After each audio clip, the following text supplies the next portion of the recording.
সকল যদি 1537 স্টার দিয়া আছে এইটো পূর্ণ বর্গ করো তেতিয়ালে পূর্ণ বর্গ করিলে এই স্টারত কি হ'ব আমি উলিয়াব লাগে তো আমি পূর্ণ বর্গ করা নিয়মটো জানো 37 স্টার দিয়া আছে তো আমি ইয়াক পূর্ণ বর্গ রূপে আমি ইয়াক বর্গ মূল উলিয়াই লম 1 1 1 এদি করিলে 1 হল তো 53 নামি আহিব তো আমি কি কৰো 2 ৰে পূৰণ কৰিম 2 ৰে পূৰণ কৰিলো আৰু ইয়াত 2 বাৰ দিলো 2 ৰে ইয়াতো ৰাখিলো 2 দুগুণ 4 2 দুগুণ 4 13 ৰ পৰা 4 গলে 9 থাকিব ওপৰত থাকিল 7 আৰু স্টাৰ টু নামি আহিলে তো আকৌ 2 ৰে পূৰণ কৰিম 24 হ'ব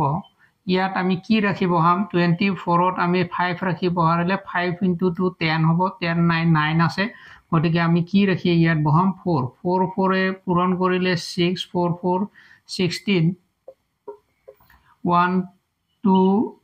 4 4 4 16 4 4 16 17 4 2 8 8 plus 1 9 9 76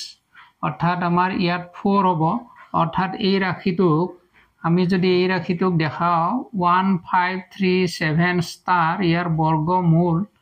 কিমান হ'ব 124 ৰ স্কয়ার হ'ব অর্থাৎ বর্গমূল 124 হ'ব অর্থাৎ এই রাশিটো ইয়াত কোনটো ডিজিট কোনটো সংখ্যা বহালে ই এটা পূর্ণ বর্গ রাশি হয় পারফেক্ট স্কয়ার হ'ব তো 6